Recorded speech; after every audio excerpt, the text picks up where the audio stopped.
Hello again, folks. Welcome back to World War II TV and Battles at Sea Week. And this will be an interesting show. It's kind of a double bill, really, because tomorrow night, Jackie Naval is coming on to talk about PQ-17, which was the Arctic convoy that suffered all sorts of problems. And we'll talk about it from a very complex point of view of strategy and tactics and formations and escort duties and how that was functioned in terms of the big view. But today, my guest, John McKay, is going to be talking about kind of one seaman's role in one of the Arctic convoys, or several Arctic convoys, in fact, over the course of the World War II, and how he discovered the story and what have you. So without further ado, I'll introduce my guest, John McKay.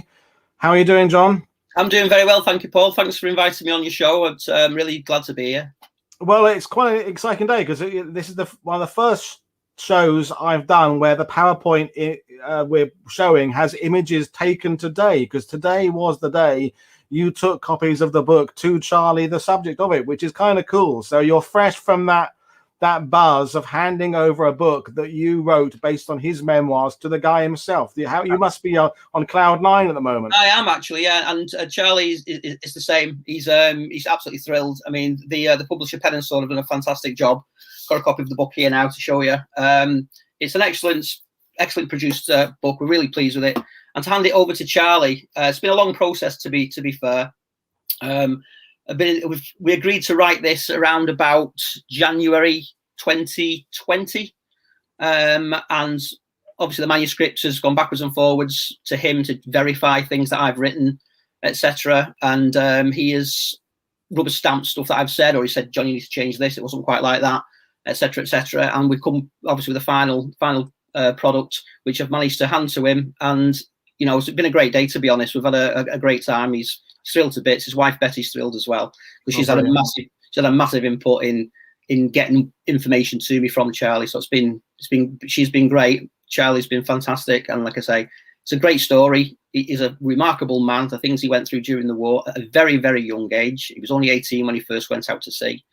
And by the time the war was over, he was only 21. So that just shows you, and the stuff he went through was unbelievable. Well, before we get into the story, let's talk a little bit about the writing process, because we've talked about it on World War II TV in the sense of historiography and the difficulties.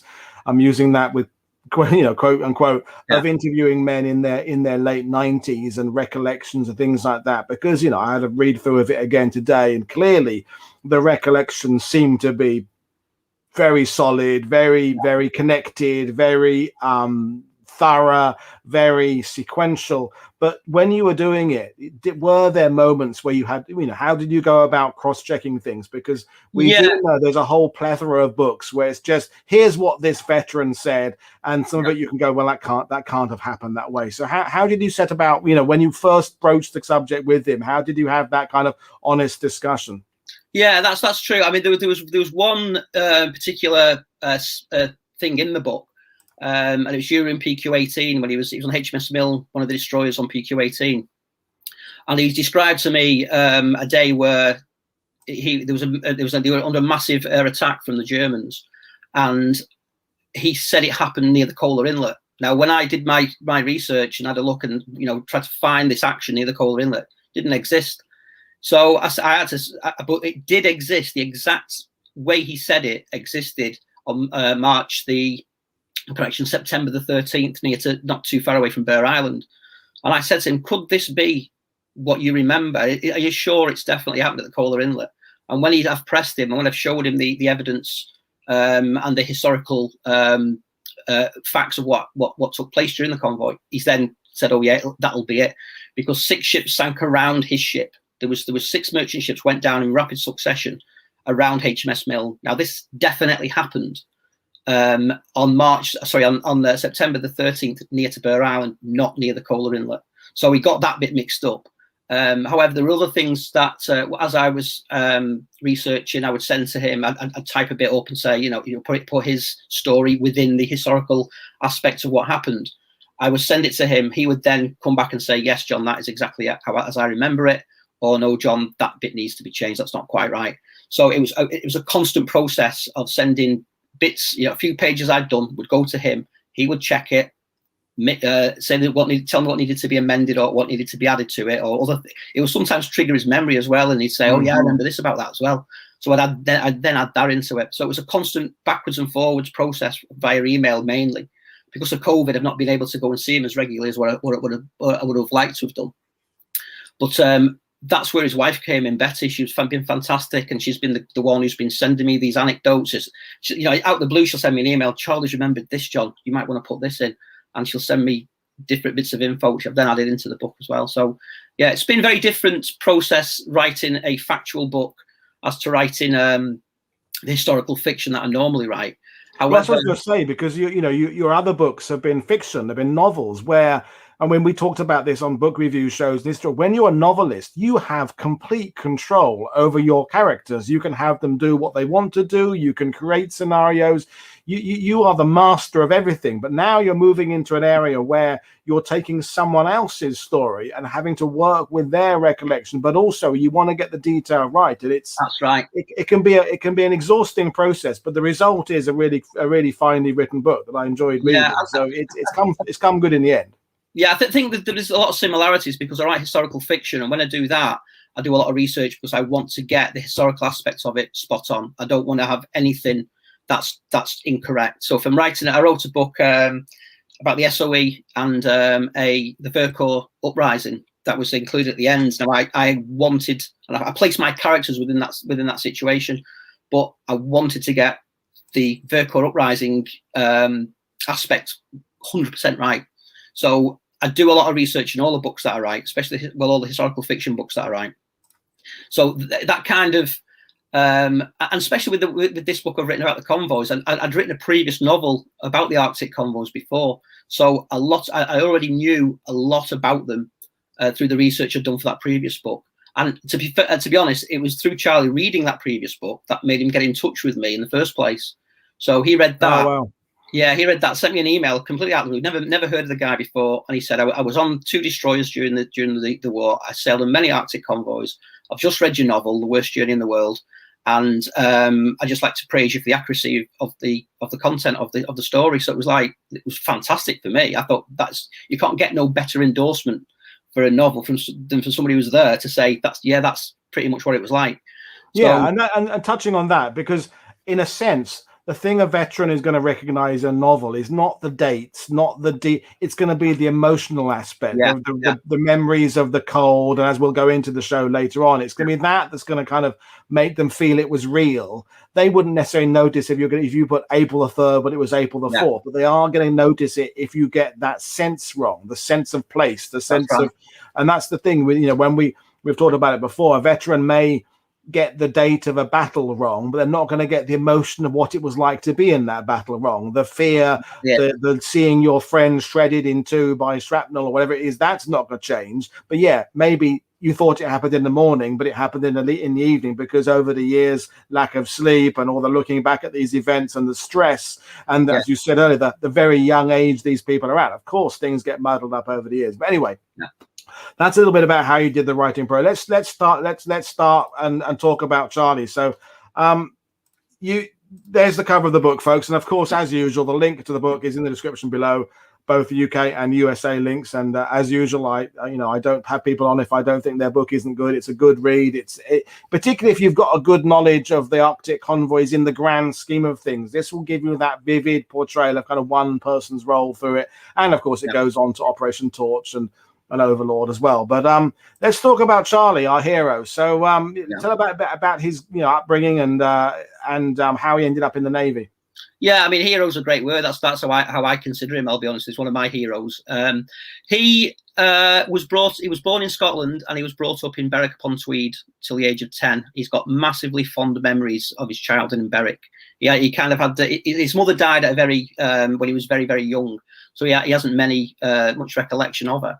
But he has massive recollections of wandering around Berwick, the battlements, looking out to sea, and getting from living on the coast, getting that thought in his head that he wanted to be a sailor when he grew up, even from that very, very early age.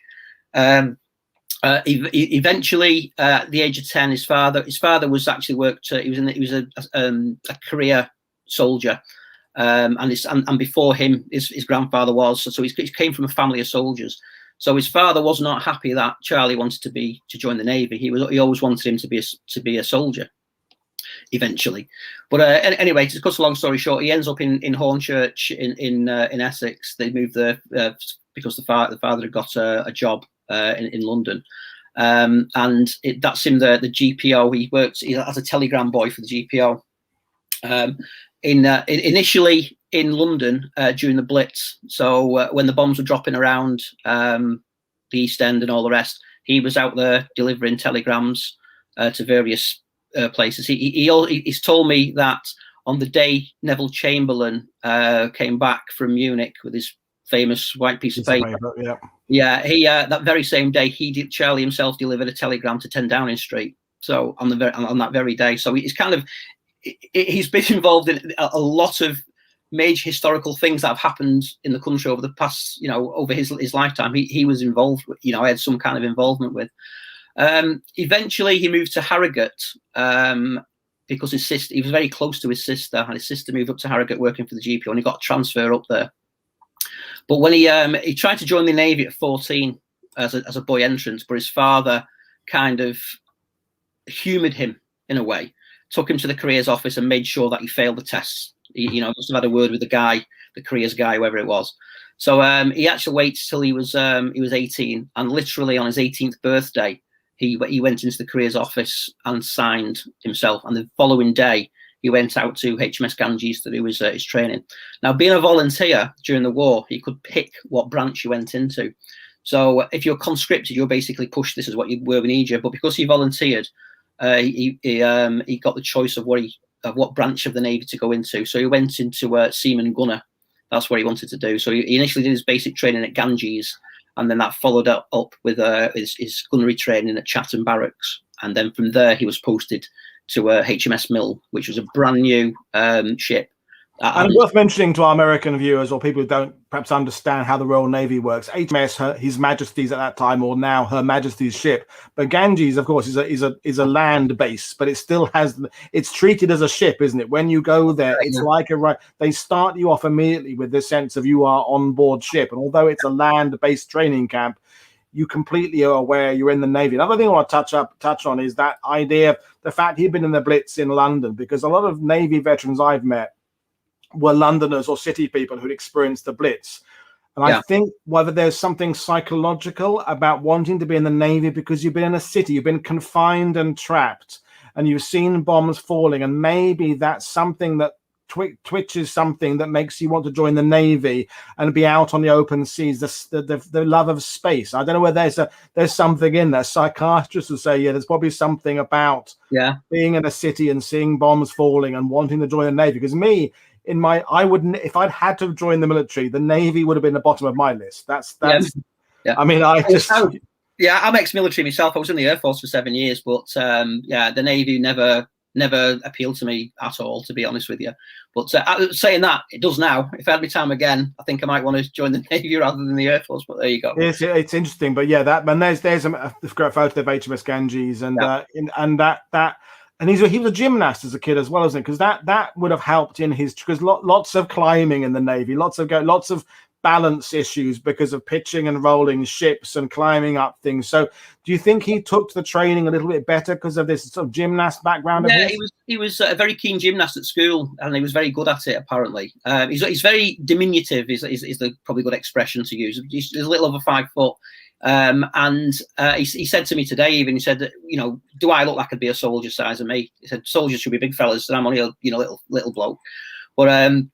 But yeah, he was a keen gymnast at school. But he also, when he was in London as a telegram boy, in the evenings he was in a cadet force which was led by a guy called Max Carrow. And he was a guy in the stockbroker belt of London who would set up this cadet force, and Charlie joined that, and they would get trained on the evenings and weekends by guards battalion or ex-guard soldiers. So when he turned up at Ganges, he already had the marching stuff, all the drill kind of things. It's all kind of boxed off with him. Slightly different for the Navy than it is for the Army in how they do things, but he adapted to that very, very quickly. He had a great time at Ganges, from what he tells me. He really enjoyed his time there because I think he was good at what he was good at. He was very enthusiastic. He was a volunteer, and he always wanted to join the Navy. And that's a great picture. That's Christmas Day 1941, and that's Charlie at the front there, the front very far left, the one with the ears is what he said to me. I'm the one with the ears. But yeah, he was, because he wanted to join. He was very enthusiastic about his training, and consequently because of that, he did very well. And like I say, he passed with flying colours. Went to Chatham Barracks to do his gunnery course, and then he was posted to HMS Milne in B turret, which had the big, huge 4.7-inch guns. That's HMS Milne there, yeah. So he was in the turret in front of the bridge. That's where his action station was. And I think it's interesting to touch as well. And that 1941 period was kind of probably the halcyon days of when everybody around you, whether you're Navy, Air Force, or Army, is volunteers. I mean, I know we had started conscription, but it's that age where people are choosing their service. They're going and volunteering. A bit later on, when the conscription really kicks in, you have people around you who kind of been thrust into it, who perhaps aren't as initially keen on the whole idea as other people. So I think you get the same in the USA and Canada. The early years, when you're surrounded by people who are like you, they've wanted to do this. They're wanting to serve their country. They've chosen the branch, and they're excited about it. I mean, although at this point Great Britain is losing the war, I would argue, there's still this excitement of doing your bit and being part of something. And I can imagine the environment around then would be very positive around you. And the fact he enjoyed his training is really telling, I think, of that era and what he was getting out of it. But little did he know what was going to happen when he starts doing the Arctic convoys. Well, that's very true. Yeah, there he is again. Yeah, he's the bottom front row, far left. That's him again in front of one of the gun turrets on HMS Milne back in the day, in 1942. Yeah, he was. I mean, what he told me as well about his first post, and HMS Milne, like I say, was a brand new ship. It was yet to be commissioned when he arrived on it, so it was only commissioned later on that year. So he spent a lot of 1942. Like I said, Chatham, and then he was on the ship, but they were basically doing trials and testing stuff, this, that, the other. They actually got involved in the filming of In Which We Serve, the film that was Richard Attenborough was in it, and John Mills. Richard was in it. Noel Coward was in it and directed it. One, yeah, John Mills was in it, wasn't he? Yeah, everybody was in that one, wasn't it? And that was the right, film. A lot of the footage of the ship is actually HMS Milne, because it was kind of borrowed to them to do some filming. So what another thing about that ship is it was a brand new ship, and he said 70% of the guys who made up the crew had never been to sea before. This was when they went on their first voyage, which happened to be PQ-18. That was the very first trip away for 70% of the guys who were actually on that ship, and a lot of them were same age as him. They're very, very young lads, all doing different roles. And that's worth just emphasising that point there, because particularly with the Royal Navy, there is this sense of it being a long-standing tradition. It's the biggest navy in the world, arguably the most experienced navy, ports around the country. But that's only a small percentage of it. By 41 and by 42, it is now not all, but as you say, 70% newbies on who haven't been to sea before. And it's a testament to the fact that he spends so long training, as he did his comrades, but yet they haven't actually been to sea yet. And they not only they've not been to sea, they've not seen combat, because that's that interesting thing about you can be performing your gun duties in training brilliantly with all the timings worked out. You can imagine these, NCOs there with stopwatches and counters, and officers go, "Oh yes, well done, chaps. You 3 seconds quicker than yesterday." But there comes that time when you're actually out there at the coal face, so to speak, and the Russian convoys. And we'll get into what the Russian convoys were about and how they came out. We'll get into that in a minute. But it is fascinating that this traditional service is actually made up of people who haven't actually done the main task, which is going to sea. And you will see it in things like the cruel sea, and indeed In Which We Serve. There's the getting over seasickness. Doesn't matter how well trained you are, that takes time to get your sea legs. Yeah, he does mention seasickness. He said that he himself he didn't suffer from it at all, but a lot of his friends and his shipmates did, and constantly suffered from it. They didn't just, you think, once you get used to it, you're on ship now. You've been on a few days, you're fine. No, some of them were never fine. They were forever, leaning over the gunwale and thrown up into the sea, or in the gun turret. Believe it or not, they had a metal bucket. He said they had a metal bucket in the corner. So even during the midst of battle, there would be guys grabbing the bucket, throwing up into it, putting it back down again, and carrying on with what they were doing, which is madness. It's just crazy. And that stench within such a confined space, mixed with the cordite from the shells that are being fired, the sweat, even though it's freezing cold, they're still sweating and they're still pumping the handles to turn the turrets, and all that and all combines, and it's 18 years old having to go through and do that. And the Great Dominion makes the point, I think you just said as well, that HMS Milne was only commissioned a month before this convoy that we're talking about. So the ship is brand new, the crew are inexperienced, or 70% of them are inexperienced, and they're doing this. So here's a map, folks, and most of the Arctic convoys were similar in route. There was kind of a summer route and a winter route, right, and it varied depending on the current threat of the German Navy and the surface raiders and the turpits and what have you, and U-boats. But this is a journey. So explain to the viewers the whole point behind the Russian convoys, and who was it? And was it us offering it to the Soviets? Was it Soviet asking for us? How did it come about? Yeah, it was. after the Barbarossa in was it 22nd of June, 41. Almost immediately, Stalin asked Churchill for some help, as in to get material over to Russia to assist them. Maybe it was a political thing. Who knows? I mean, probably better experts than me will probably have better opinions. But Churchill did the convoy. The first convoy sailed from Liverpool in late, about 2 months. 2 months later, it didn't have many ships on it. It was only 6 merchant ships, I believe. But it was unmolested as well. It managed to get there to Murmansk, drop off its stuff, and then come back again. So from then on, it became a very regular thing. Now it's like you say, the route changed in the summer and winter. In the winter months, obviously the sea was frozen, so they had to sail further south. Further south took them closer to the Luftwaffe bases in Norway.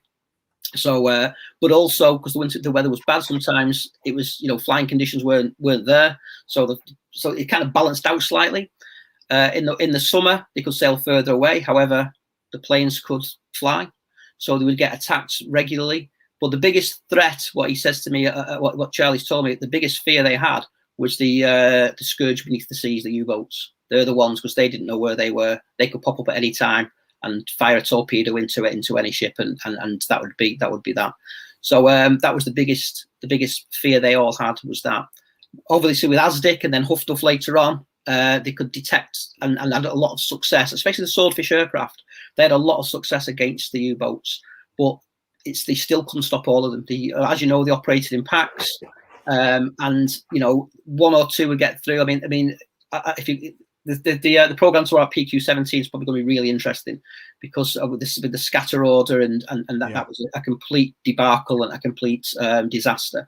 Now, because of what happened on PQ-17, when it came to PQ-18, the following one, which is some months later, this was Charlie's first voyage on the Milne. It was a make or break convoy. If the same thing had have happened again, if the Germans had smashed that convoy again, the whole route may have been closed down. We don't know that, because it was a success, but it was a limited success, to be fair, because there was 38 merchant ships, 25 arrived. So there was, I think it was 13 sunk on PQ-18 as well. So in a way, we're doing this show in the wrong order. When I set these up, it just we perhaps but that's how it ended up. But for the point is, viewers, this is kind of crisis point for this whole concept, and I want to touch on this idea as well that you said about the politics behind it, because that's not relevant to Charlie, but it is relevant perhaps to our viewers now, that when we come to the whole relationship of the Allied nations, the whole Stalin wants us to do Overlord. We've got to prove to him that we're part of it. He's got to prove to us that he's part of it. We're all trying to defeat the Germans. There's lots of kind of diplomacy going along the way of these deals. And of course, the actual goods transported to the Soviet Union were important, but there was also this propaganda aspect of it being a gesture of the good faith between these working nations, and we are cooperating for the same goal. Of course, they do get goods they need and weaponry and machine parts and what have you. But the thing is, this is the point of view from the top. We want to focus on the point of view from the seaman, because we talked about this before going online. People like Charlie, they've signed up to fight for their country. They've signed up to be part of the Royal Navy. They want to take the war to Germany. So now this crew, who have 70% never been to sea, they're told that their first job in the Royal Navy, their first mission, is taking supplies to the Soviet Union. How were they told that? What were they told it was for, and what was the reaction of Charlie and his crewmen? Yeah, I think they were aware. They were aware at the time of the convoy, the Arctic convoys happening. I think they were initially, from what he told me, they were slightly shocked. Charlie wanted to go to the Med, right? He wanted sunshine, simple as that. But his first trip was to Russia, so it was like, well, okay, that's where they're sending us. That's where we've got to go. And he did. There were a few sailors who were questioning why we're actually doing this, because they looked at it. We've gone from from Dunkirk right through to the Battle of Britain, through the Blitz. The Russians never offered us any help. They never came to our assistance. Now suddenly they're involved because they've been forced to be involved, and now we're going to do all this mad journey up through the ice floes in really harsh conditions to drop off stuff to them. But they were never, they never reciprocated. So that there was a little bit of that underneath it all. I've also read accounts where many accounts where sailors weren't treated very well by the Russians when they actually got to Murmansk. Well, that came up in the sidebar earlier on, John. Someone said that there were people arrested for getting a little bit drunk in Murmansk, things like that. And you said the Mediterranean there. Had Charlie, for example, ended up in Malta, let's say. Yeah. Everybody knows the Maltese people were there completely with the British. There was a sense of everybody in the same, same situation, lots of camaraderie, lots of shared experiences, huge gratitude and welcome from the civilians to the servicemen, and the servicemen to the civilians. And these people, even the convoys that were getting through, you get to Russia, and the people you're dealing with don't seem very friendly. They're not really engaging with you. There's no sense of gratitude, or little sense of gratitude there. And we're going to touch on this gratitude and recognition of the convoys later on in the talk, of course, as well. I want to focus, for those who, there's people watching this who are a little bit less aware of the Arctic convoys. Of course, you said there, the reason for avoiding Norway is to avoid the Luftwaffe. And the further north you go, the theoretically, the less threat you're going to get from the wolf packs and the U-boats. But of course, the resulting increased dangers we talk about, for example, if you were an RAF pilot and you were shot down in the North Sea, or you were part of a destroyer coming back from Dunkirk and you were hit, that's where our air sea rescue is operating down there. Huge numbers of our pilots are being picked up, a huge numbers of our boats are being recovered. If you get hit up in the Arctic Circle, A, there aren't air sea rescue people operating that far north, and B, you've got to survive in water temperatures that you don't survive anyway. So if you get hit, you're kind of dead there. It's not the Mediterranean where you could kind of float around for a few hours, and this is a completely different prospect. And I think that's what we want when we get into you talking about Charlie's experiences, just that the raw temperatures that you were saying about the sweat, because that's that thing. This isn't, well, I'll let you talk in a minute. They're not wearing modern breathable fabrics that allow you to aerate, and this is heavy wool and duffel coats and woolen sweaters and things, which are fine when you're on the deck, but then you go inside a crowded gun turret and you get hot, then you're going outside again, then you're going in.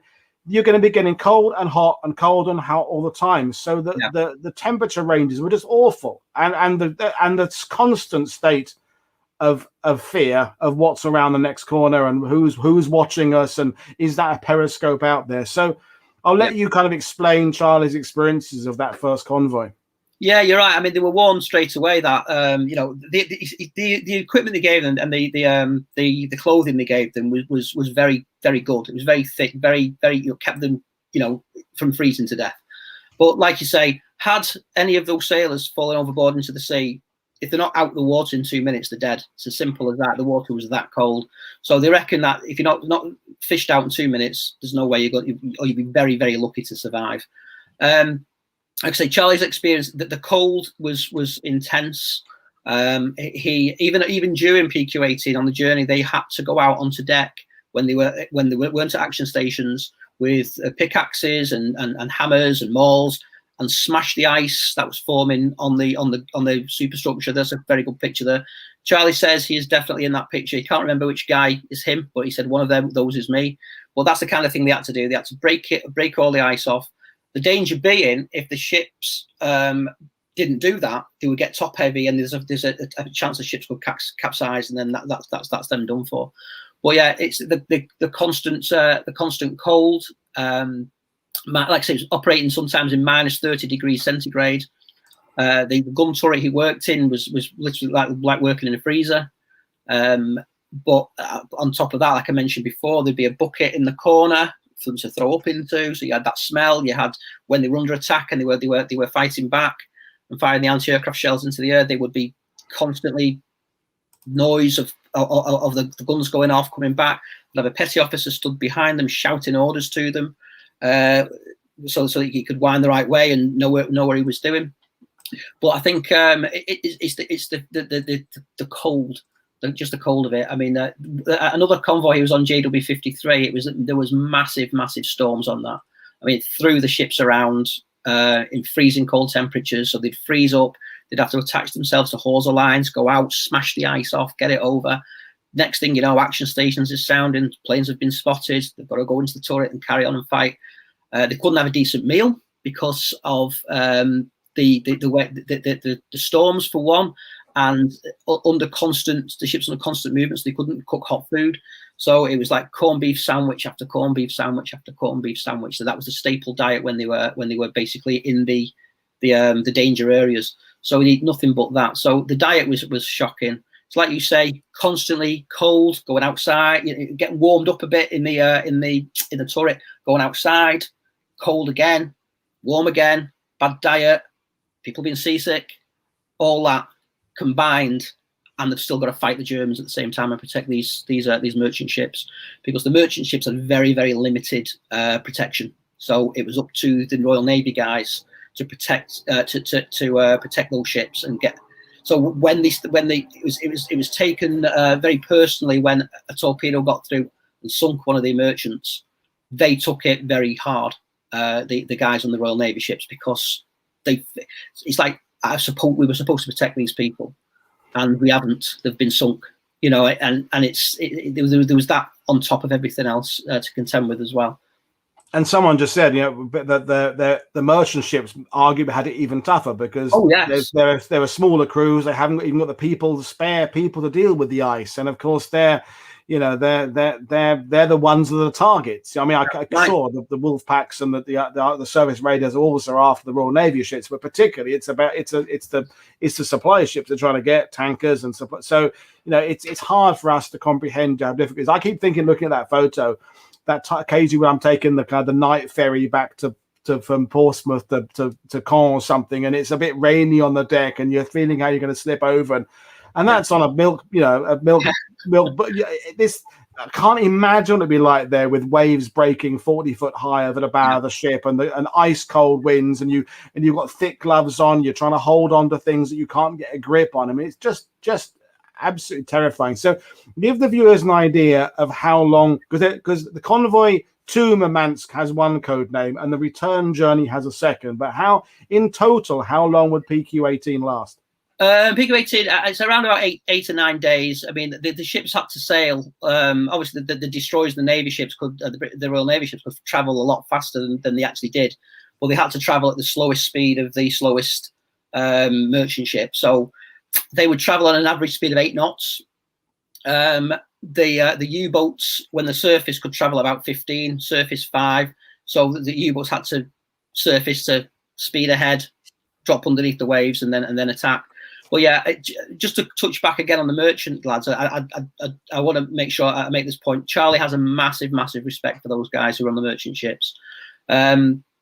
He said they had, like you said, they had it much harder. There was less of them to do the jobs that they could. What the picture you see there, they would do that for half an hour maybe. They would go in, another team would go out and carry it on.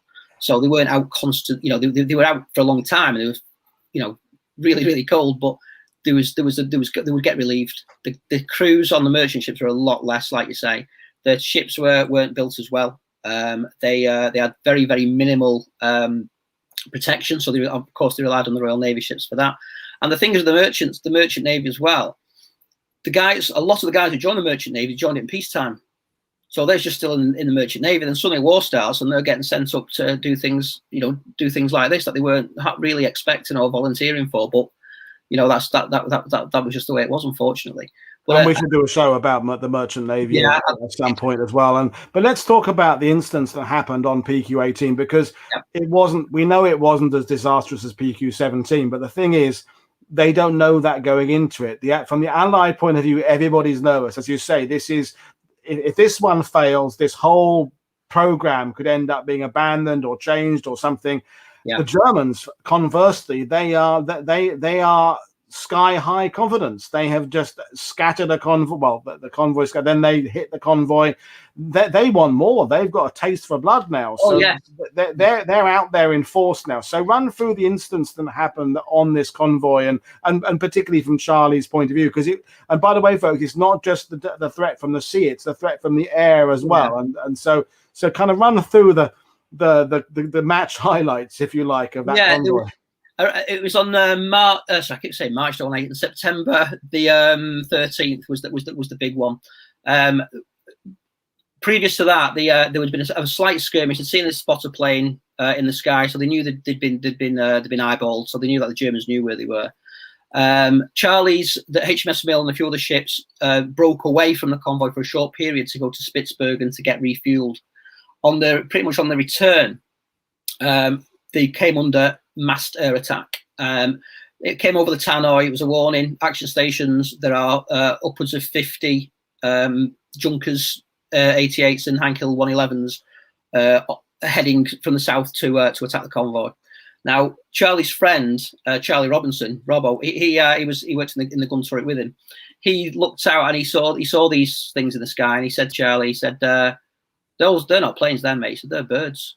So Charlie looked, he said, nah, I think the planes. He said, no, I said, they're definitely birds. So of course he was completely wrong. They were planes, and they were coming at them. They had 2 torpedoes strapped beneath, besides other ordnance as well. They had 2 torpedoes each plane.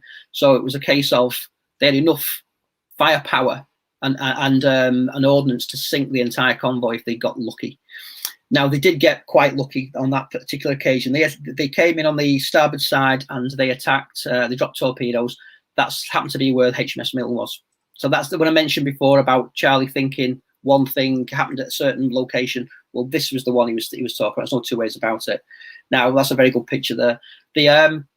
They basically attacked, torpedoes went through, and 6 merchant ships were hit in succession, very, very close on the starboard side, very, very close to where HMS Milne was sailing. He could hear he was from inside the gun turret. You can't really see what's going on, but you could certainly hear massive explosions going off on top of them in the turret firing as many shells as they could pump into the sky. And he said, the first time under attack like that, his first time in combat, he said he kind of, this training kicked in. He just did it in a methodical way. He was so scared of getting something wrong and not doing his job correctly that he made sure he did. So whether he was focusing completely on what the petty officer behind the orders he was shouting, and he was doing exactly what he needed to do, and he kind of blanked out around him what was going on or what was potentially going on outside. He tells me as well that at some point during the battle, during this action, the Milne stopped dead in the water, and they were ordered out of the turret because there was guys in the merchant guys in the water, and they were basically so close they needed to fish some of them out. So they only stopped for a matter of a few minutes, but in that few minutes he saw some of these ships going down. He saw sailors clambering onto the hull, waving over, help us. Nothing they could do, and he just watched these guys go down with the ship. So, like I say, as an 18-year-old going through all that, I can't imagine it. I'll be honest. It's fascinating because in the turret, I suppose to some extent, muscle memory kicks in. You've trained so hard, your brain is telling your body what to do, and your body is falling into that routine of having been shouted at by petty officers at HMS Ganges and Gunnery School for weeks and weeks and weeks and weeks. But that muscle memory training dissipates when you're out on the deck seeing human beings disappear under that icy water. That you can't train people for that. You can't train people to react to that. And this is the interesting thing. You know, I'm referring to when Brian Walter was on a Monday giving us that brilliant presentation about the Battle Atlantic. I know this is the Arctic Convoys rather than the Battle Atlantic, and he presented that fantastic case that, you know what, the Battle Atlantic, we didn't lose as many ships as people think they did. Most of the convoys get through okay. You know, it wasn't really the crisis point we think about. And it's all backed up by data and statistics. But now here's a guy in the middle of it who is seeing ships sink around him. And as we said, when a ship goes down there, everybody's gone. That's it. You know, even if you did manage to jump overboard, and this, as you can say, you can get to a ship, another ship in 2 minutes, you're dead just because of the cold. I mean, you can't prepare these people for that. That's the testament to their own human endurance and human spirit. They managed to find the mental strength to go through that, and it's not over yet, isn't it? I mean, you know, this is the first attack. It carries on. Yeah, it carries 8 or 9 days doesn't sound too long in the grand scheme of things, except the fact that would be almost no sleep. Nerves most of the time. That's right. He said in regards to sleep, they weren't allowed to sling the hammocks when they were at action stations anyway. They had to just basically sleep where they fell, really. So they just go wherever they could grab an hour, they'd grab an hour. Sometimes they'd be woken from that sleep, so you've got to get out on deck and clear some ice. So there was a constant. So as the journey wore on, the fatigue kicked in. However, because the Germans on that first initial attack, they had some success. But also they lost a lot of aircraft as well. A lot of aircraft were shot out of the sky. So when it came to the following, they carried on again all through the day, attack it. But the following day, they saw the planes come in. They didn't get as close to the convoy this time. Maybe the pilots were more in fear of, you know, how much some of the, you know, how little planes flew back the previous day. Some of them dropped the bomb short and flew back to base. So as the convoy continued, the threat from the air kind of dissipated. It was always there, and some planes did get through, and they still have some limited success. But Charlie feels that as we got further towards Murmansk and around top of Bear Island and dropping down in, that the attacks by the aircraft kind of petered out to a degree, and I think it was at that they realised we're going to get a lot of these through. And like I say, it was considered once they got there, it was considered a victory of sorts. It was enough for them to continue with the convoys, and it was hailed as a success. But they still did lose, pushing a third of the merchant vessels that sailed from Reykjavik. And there was U-boat action as well. It wasn't just air attacks. I mean, not that affected Charlie particularly, but the convoy itself. There was, I forget which U-boat it was, but I mean, that was the terrifying idea of the multiple ways you can die in these situations. You can die by simply losing your grip and falling overboard, and dying of just exposure and drowning. You can die by air attack. You can die by submarine attack. I mean, and you've got to do your job. And then when you get to Murmansk, you know, as we said earlier, you're not necessarily treated as sort of conquering heroes or anything like this. It's a lot to deal with. But the convoy sails on, and they get there. And as for the in the grand scheme of things, as you said there, it's considered enough of a success to continue with this. So. That's right. But they've still got to get back. Now, did he disembark himself at Murmansk, or did he not on that occasion. He didn't. No, the Milne picked up QP-14, which was just returning. Now, QP-14 was coming back with some of the guys who had gone through the PQ-17 debacle, if we'll call it whatever. Ordeal, whatever you want to call it. So some of those guys were coming. They've been waiting for months to get to, so they've been stuck in Murmansk for months on end, waiting for the opportunity to go back. Now, when they were going back, of course, PQ-17 then becomes QP-14 and picks them up to return them back to the UK. Again, they were harassed all the way back. They were attacked by planes. The U-boats were always there. I mean, the thing with the U-boats, if they didn't know where they were en route, they knew where they were going to be at the end of it. So the packs would hang around near to the Kolar Inlet because they knew that's where the ultimate destination of the convoys were.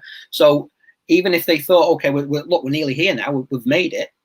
Hang on, there's U-boats all around us here because they know we're going to be heading into the Kolar Inlet. That's a very good point. In the middle of the ocean, there's lots of different places a convoy can be, but departure points, arrival points, and certain other bottlenecks where you've got to go past certain places, there's no way of avoiding it. The Germans may not know exactly what time you're going to get there, possibly, although there's the whole radar, sonar war we could go into as a separate conversation. But it doesn't, the sense of trepidation of, well, we're getting close now, but actually that means they know where we are now. So that's true. And interestingly, in your chats with Charlie, did he ever talk about were there men around him and that crew who broke down in that? Because you can imagine in a situation like that, there are men who just, for no want of their own, very brave individuals who just can't take it. Were any of these crewmen struggle? To be honest, if that did happen, he's not mentioned it to me. But I find it difficult to think that didn't happen with some of them. I mean, there was like was said before, they were extremely young men, thrust into a very, very bad situation, where death's all around them. The fear of themselves being killed is constant. I don't see how that cannot affect somebody's mental health, to be fair. But Charlie, I mean, even to this day, he's one of the most. What I've found about all the guys I've met from the convoys is the humility of them. They all seem to be as though, we just did what we had to do, and that's the way it was. They have that kind of attitude of, it was something that we just did, and it's. Yeah. But do you recognize the enormity of what it was that you did? I think my outsider's point of view, I think if you're on board a ship, so in the Navy as opposed to in the Air Force, there is the sense of a little bit of home has come with you, because you've got a little corner there where you put your hammock up. Okay, it's a hot hammock. You may not have the same bit every day, but you've got that sense of family. We've talked about in other shows with submarine crews. It was that came up last week with submarine crews, bizarrely having a higher morale than larger ships. And I guess it's that everybody's together, you're in the same boat, literally and figuratively, you've got your mates with you. And I suppose if men are struggling mentally, because everybody would have had their own breaking points, but I presume and assume and hope that their breaking points came at different points, and they were therefore able to kind of help the other one through the point. Oh, look, Fred's not doing very well today. Make sure he gets a little bit of extra rum in his cocoa. Keep an eye on him. Let him have a little extra lie in this morning if we can, 15 minutes, and try and adapt yourself to the guy around you. And then the next day when you're having your wobble, he would return the favor. That's how I can imagine how it would be. I mean, I don't know, but that's the spirit of togetherness I think would get you through. But he gets back to England again, but then this is only the beginning of his war. There are more convoys to Russia, and there are more actions. So, kind of summarize the next chapters, if you wouldn't mind. Yeah, he sailed on another convoy to Russia. I think I mentioned it before, WW2TV, which was a massive, full of storms. It was a massive stormy convoy. And that's his biggest memory of that, is just how bad the weather was. It was just the massive waves that they were just up and down into just craziness of that one. At the start of JW53, some of the merchant ships had to turn back. They were that badly damaged by storm weather. HMS Sheffield had its gun turret roof ripped off, so that turned back. The aircraft carrier, I think it was HMS Dasher, had to return because it was the flight deck was damaged too much for it to continue. So that went on without air support on that particular convoy. Again, constantly under attack. But again, they got through this. Again, they got through and it continued on. After that particular convoy, I'm not sure. I think he was involved with Operation Torch, and then eventually he was drafted. Against his wishes, he wanted to stay on the Milne. He developed such a friendship and camaraderie with those guys in that picture, as you can see there. They were his best mates. They were his family, for want of a better phrase. And then the Navy decided, well, we're taking you off that ship now, Charlie. You go into Chatham, you go on an advanced gunnery course, and then we're going to post you to another ship. So he wasn't very pleased about it, but of course he did what they told him to do, because you're in the forces, you do what they tell you. And that's a picture of his second ship, the destroyer HMS Savage. Charlie's job in that was in the director, which is the room above the bridge, basically, where they direct the ship's firepower against any attack or what have you. So that's what the job was there. So it was a bit more involvement in the actual fighting, rather than just mechanically do the winding doing the training the turret.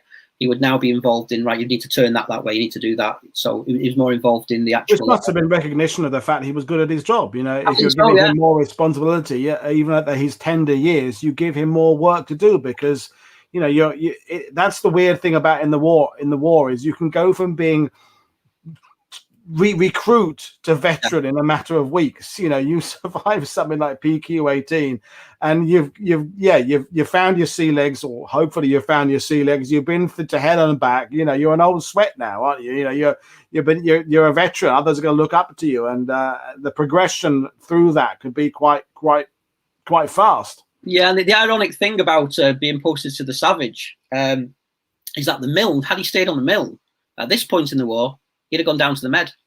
He got his wish, yeah. And he would have stayed in the Med. I think the Milne went to the Mediterranean theatre and pretty much stayed there till the end of the war. So, of course, then he goes to the Savage. That is just about to start its Russian runs. So he ends up getting stuck on 3 more convoys. Obviously, so that's 6 more trips, basically, there and back. He included as 2 particular trips. But he was back again to Russia.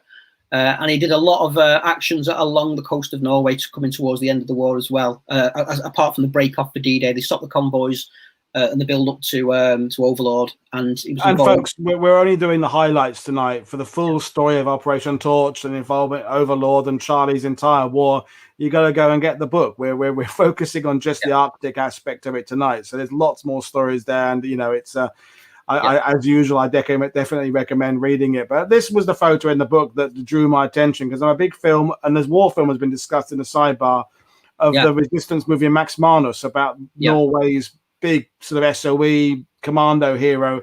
So what's the connection between him and Charlie? Yeah, it's quite a simple one. Very tenuous one. It's very tenuous. There's no 2 ways about it. Charlie was involved in the escort of delivering Crown Prince Olaf back to repatriating him back to Norway.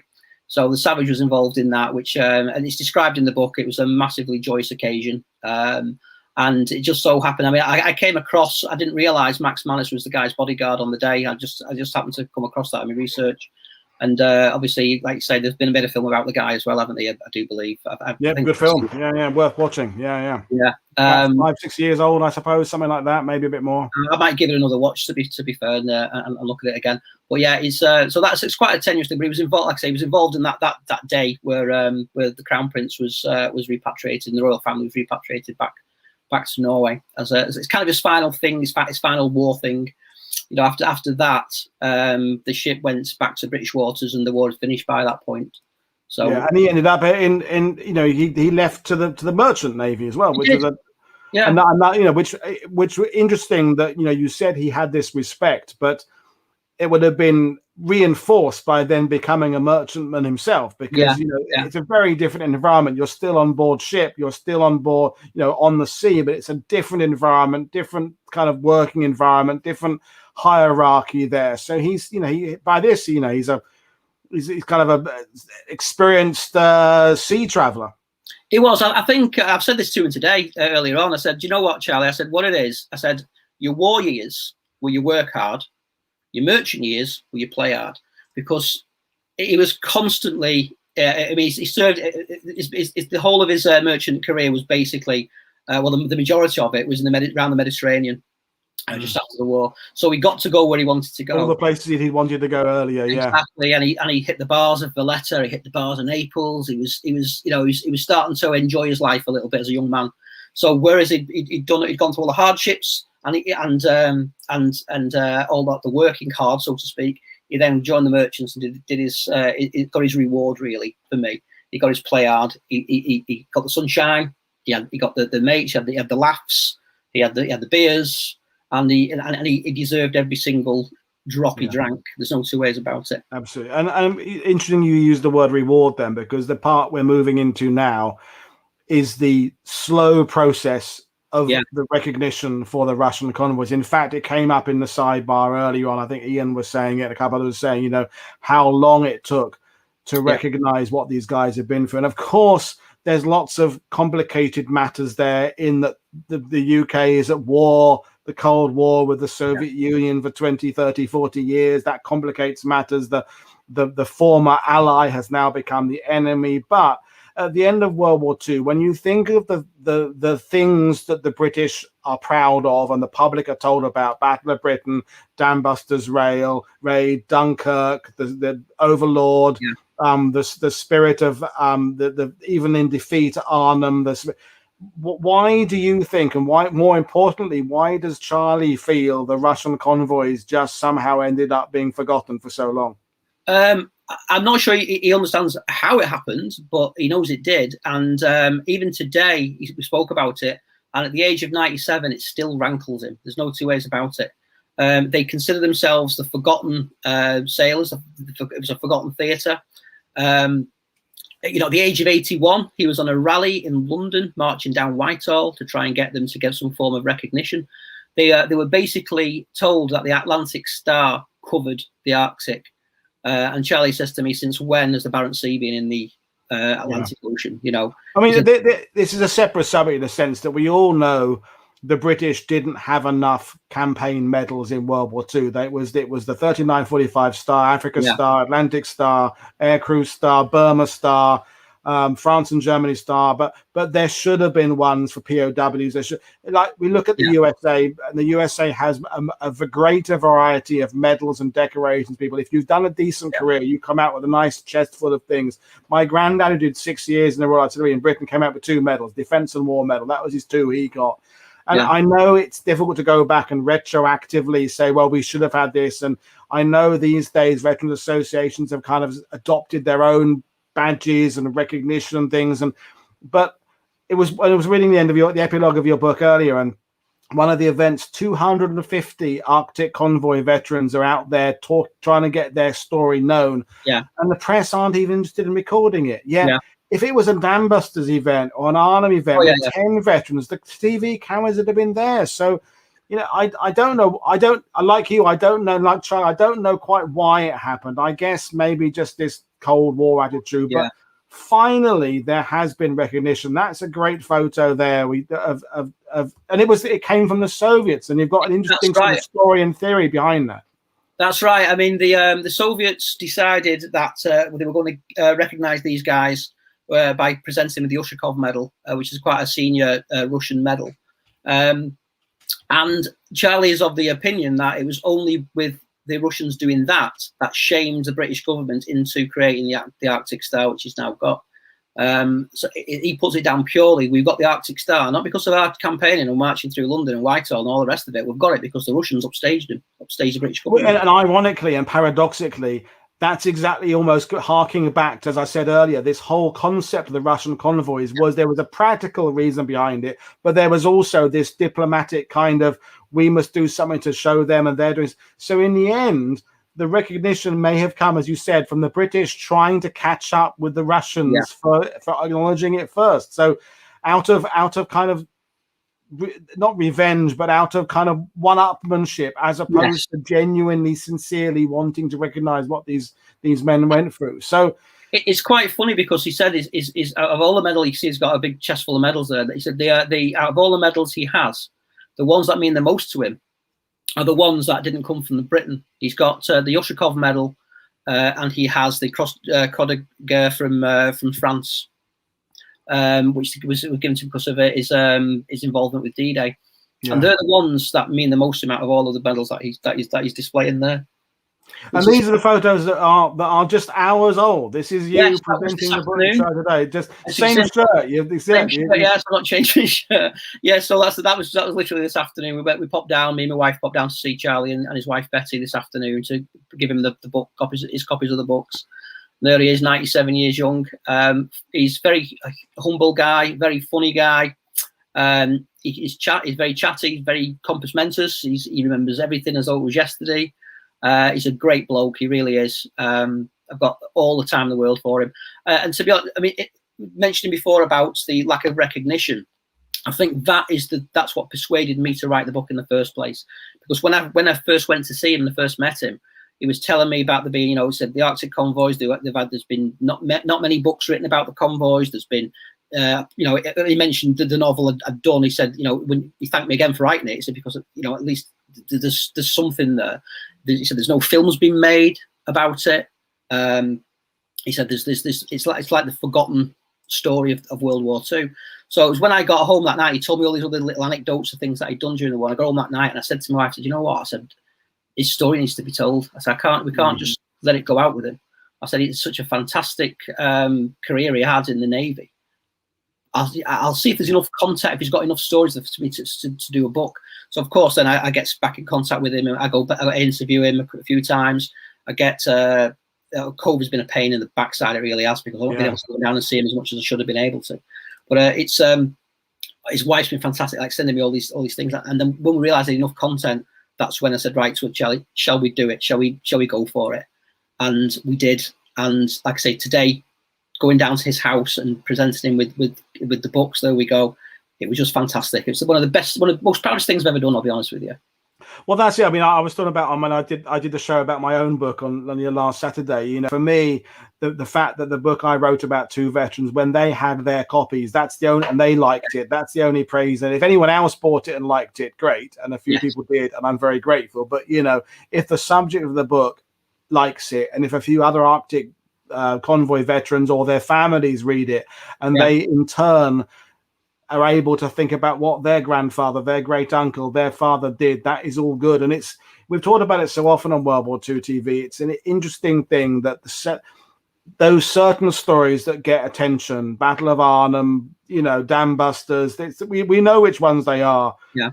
And I have to balance, even on World War II TV, that this is going to be a popular one. This will be a bit less popular. I'm actually very grateful that my audience, people like Angela and the others watching tonight, Lorelei, they will give anything a go, even if their knowledge about something is less than something else. They will give everything a go. But the reality is that shows by not just me, but on those popular things like Arnhem or Commandos or 101st Airborne or Spies, they do better than shows like this. But the Arctic Convoys, I think, for me, they represent not so much just the wartime spirit, but the human spirit of what human beings can deal with. It reminds me of those, those kind of Antarctic missions and Scott of the Antarctic and people trying to find the North Pole and explorers, that what human beings can do and how they can find inner strength in moments of absolute turmoil and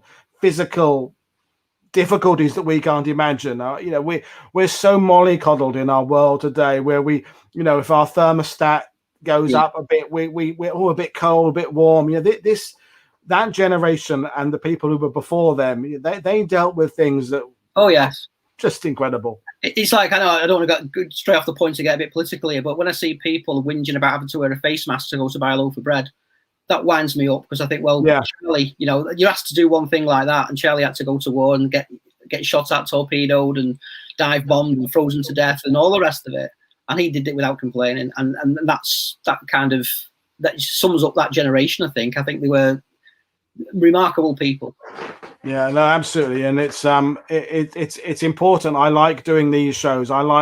There's people watching tonight who would have gone into this knowing very little about the Arctic Convoys, who now have just got that little seed of interest to go and read a bit more about it. And tomorrow's show will be fascinating. Draken Ifel is a fantastic naval historian. It'll all be about. I'll definitely be tuning in for that, 100%. But this is different, because it's just about one person's experiences. So, I mean, you can see what it means to Charlie on his face there with the book there. And do you think, he's an elderly man now, do you think he will he's understood now. There are people who are interested. There is a sense of closure now that maybe the whole world doesn't know, but that you know and your wife knows, and that people have bought your book, and you said it's already selling well in pre-orders and what have you. So that must be a great feeling, even at 97 years old, to know that finally people do care. People are interested in what I did. I think that was the big thing for him. And like I said, it's the reason why I thought, I'm going to do something about this. I'm going to do something for him. It's that lack of recognition over the internet. What we did is it's been forgotten through through time. And I think that's kind of what I wanted to address for him, really, and say, well, people are interested. They just need to be told about it. They just need to know about it. If it's not there, if the books aren't written about it, they aren't going to know, are they?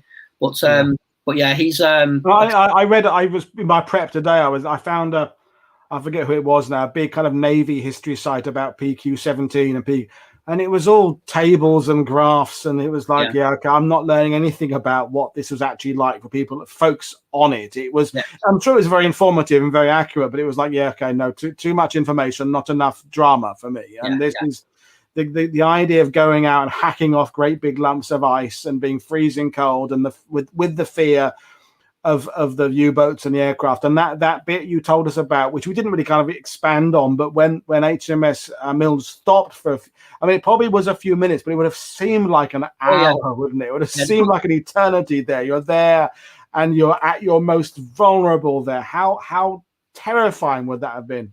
Yeah, exactly. I mean, to stop dead like that is a big decision for the skipper to make, to be fair. He said it was a very short period, but it was enough just to grab a few of them out of the water, get him on board ship, and just try and do a bit of something. But I suppose it shows you as well, given what happened to PQ-17, you said yourself the spirit of respect and cooperation between the Royal Navy and the Merchant Navy is that at that moment there, the skipper deciding to stop was a humanitarian gesture, because those men in the water are part of the same team. They're part of the and if they're at risk, we should risk ourselves to help them. That's that kind of blitz spirit. Although I find that's a little bit of an annoying trope, the blitz. But in this situation, I can completely see that everybody is now in exactly the same situation now. We're together in this, and it's not theoretically survive. You should think about surviving you're keeping your own ship safe in that environment, but there's a greater sense of we're fighting for something pure. We're fighting as a team.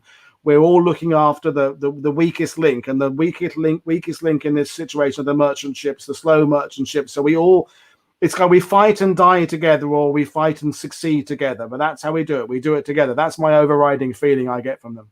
Exactly that. It's like I said, they had a massive respect for the merchants, because they knew they were there to protect them. That was the job. The job was that the primary job was, okay, we're going to look after our own ship, but we're here so that these guys can get the cargo to the Russians, and so we've got to protect them. They've got no protection. Virtually, you might as well discount the protection they had. There's only a few machine guns or whatever. We're here to make sure that they get there safely. And so when even one, he said, you hit one ship go down, it's like, oh my God, a sense of failure, so to speak, that they weren't able to protect that ship, and those lads have gone down with that ship as well.